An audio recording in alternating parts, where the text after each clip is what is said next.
Hello बच्चों, after the force and electric pressure on the surface of the conductor we will discuss about the charged soap bubble in the thermal equilibrium. That means we have a bubble, soap bubble, which is in charged condition, charged state में वो present है और उसकी equilibrium condition क्या बनेगी वो हमें पता करना है. ठीक है, तो देखिए सबसे पहले बच्चों इस टॉपिक को शुरू करने से पहले आपको जाना पड़ेगा थोड़ा फ्लैशबैक में 11th क्लास के अंदर. ठीक है, ध्यान दीजिए.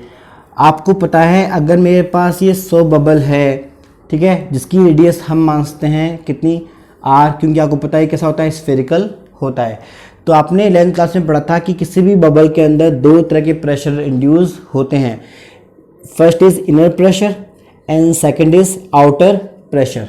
ठीक है, एंड आपको पता है कि जो पीन है, जो इनर प्रेशर है वो बड़ा होता है किससे, पी नोट से. तभी तो ये धीरे धीरे क्या होगा, स्प्रेड होगा और खत्म हो जाएगा, वेनिश हो जाएगा. ठीक है, तो आपने ये पढ़ा है कि जो पी इन है, इनर प्रेशर, वो हमेशा क्या होता है, बड़ा होता है किससे, आउटर प्रेशर से, एक नॉर्मल कंडीशन में. ठीक है, तो आपको पता है पी इन माइनस का पी नॉट, ये जो डिफरेंस हमारे पास क्रिएट होगा, ये डिफरेंस हमेशा क्या होगा, बड़ा होगा किससे, जीरो से. इसीलिए इस टर्म को ध्यान देना, किसको, difference of this pressure is known as excess pressure, is known as excess pressure. ठीक है, जिसको हम पढ़ चुके हैं किसमें, 11th क्लास में. अब सिंबल क्या होता है इसका, पी एक्सेस, याद आया, इक्वेशन नंबर 1 फर्स्ट इज. अब देखिए, अब मैं बात कर रहा हूँ प्रेशर की. ठीक है, पी का जो डायरेक्शन होता है आमतौर पे हम कैसा लेंगे, आउटवर्ड लेंगे हर तरफ, जैसे हम फोर्स के लिए लेते हैं. ठीक है, जो पी नोट है वो कहाँ लगेगा, बाहर की तरफ से लग जाएगा. कहाँ से, बाहर की तरफ से, भी आउटर है ना. तो एयर क्या चाहेगी कि ये बबल क्या रहे, सिकुड़े, बाहरी एयर, और अंदर जो एयर है वो क्या चाहेगी, फैले. ठीक है, तो डायरेक्शन हो गई एरोस के वजह से. ठीक है, अब देखिए आपने पढ़ा था, सो बबल के लिए बात कर रहा हूँ मैं, एक टर्म होती है सरफेस टेंशन, याद आया. Surface tension is the property of any fluid by which they have tendency to cover the minimum surface area. किसी भी फ्लूइड के द्वारा जो मिनिमम सरफेस एरिया को कवर करने की जो कैपेबिलिटी होती है उसको हम क्या बोलते हैं, सरफेस टेंशन बोलते हैं. सिंबल क्या था इसका, कैपिटल टी. और अगर आपको याद हो, बबल के लिए आप फाइंड आउट कर चुके हो कि जो प्रेशर होता है, प्रेशर किसके वजह से, सरफेस टेंशन के वजह से, वो कितना होता है, 40/r. ये आपको फॉर्मूला याद रखना पड़ेगा, आपने डिराइव किया था 11th क्लास में. ठीक है, तो देखिए यहाँ पे टी क्या है, सरफेस टेंशन, आर क्या है, रेडियस ऑफ द बबल. तो ये मेरे पास क्या हो गया, एक्सेस प्रेशर की वैल्यू हो गई, but it is the due to surface tension. ठीक है, पहली बात तो ये. अब देखो सरफेस टेंशन क्या था, आपको ध्यान आया, मिनिमम एरिया कवर करने का प्रॉपर्टी. ठीक है, तो इसका मतलब क्या हुआ, इस प्रेशर की जो डायरेक्शन होगी वो कैसी होगी, इनवर्ड होगी. कैसी होगी, इनवर्ड. और यहाँ देखिए यहाँ पे कैसे होगी, आउटवर्ड होगी. क्यों होगी, यहाँ देखिए पीन ग्रेटर देन है किससे, पी नोट से. तो पीन कैसा है, रेडियली आउटवर्ड है. तो ये जो प्रेशर होगा पी एक्सेस, ये कैसा होगा, आउटवर्ड होगा. कैसा होगा, आउटवर्ड. ये बात आपको भूलनी नहीं है किसी भी हाल में. ठीक है, अब देखो हमें क्या करना है, ध्यान दीजिए. थर्मल इक्विलिब्रियम की हम जब बात करते हैं या फिर नॉर्मल इक्विलिब्रियम की हम जब बात करते हैं, तो आपको पता है दो फोर्सेस क्या होते हैं, सेम होते हैं और इक्वल भी होते हैं. तो ठीक ऐसे ही अभी हम बात कर रहे हैं किसकी, प्रेशर की. तो देखिए ये आउटर प्रेशर है और कैसा प्रेशर है, इनर प्रेशर है, इनवर्ट प्रेशर है. तो दोनों ही प्रेशर क्या होंगे, सेम हो जाएंगे. तो बस हमारे पास क्या आएगा, ध्यान देना, हमारे पास आएगा पी एक्सेस इक्वल टू में 40/r, इक्वेशन नंबर 3. ठीक है, ये बात आप भूल मत जाना. अब देखिए बच्चों ध्यान देना, अभी तक इसको हमने चार्ज नहीं किया है, ये अभी तक जो चल रहा है वो सिर्फ किसका पार्ट है, 11th क्लास का पार्ट है. ठीक है, अब देखिए अब हम इसको करेंगे चार्ज.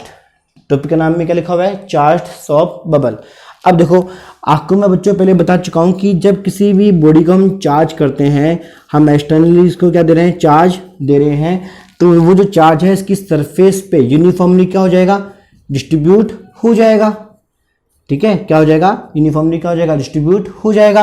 पर आपको पता है सरफेस पे जो चार्जेस हो रहे हैं इनके बीच में क्या लगेगा, रिपल्सिव फोर्स लगेगा.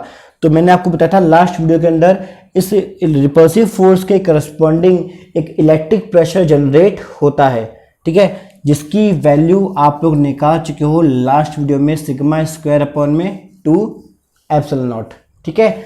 अब देखना मेरी बात ध्यान सुनना, ये जो रिपल्सिव फोर्स है इसकी डायरेक्शन हम पहले पढ़ चुके हैं कैसे होती है, रेडियली आउटवर्ड। तो ये जो प्रेशर है इलेक्ट्रिक प्रेशर, इसको हम क्या लिख सकते हैं, PE। तो इलेक्ट्रिक प्रेशर भी कैसा होगा, आउटवर्ड होगा। कैसा होगा, आउटवर्ड होगा, नहीं होगा, ये बात ध्यान रहेगी। तो बस अब देखिए इजी मेथड क्यों है ये, ध्यान देना। ये हमारे पास एक इक्वेशन है जिसके अंदर जो राइट साइड है उसकी डायरेक्शन कैसी है, इनवर्ड है, और ये जो लेफ्ट साइड उसकी डायरेक्शन कैसी है, आउटवर्ड है। अब उसको हमने जब चार्ज किया तो हमारे पास एक नया प्रेशर क्रिएट हुआ जो कि कैसा है, आउटवर्ड है। तो ये जो टर्म है ये किस में ऐड होगी, PX में ऐड होगी, नहीं होगी। तो बस बात खत्म। तो हमने क्या लिखा, ध्यान दीजिए, PE plus PEX equal to में 40/R, कब, इन इक्विलिब्रियम, ठीक है। या फिर हम यूँ कहें आफ्टर चार्जिंग। आफ्टर चार्जिंग हमारे पास जो फॉर्मूला बनेगा वो कैसा बनेगा, ऐसा बनेगा, ठीक है।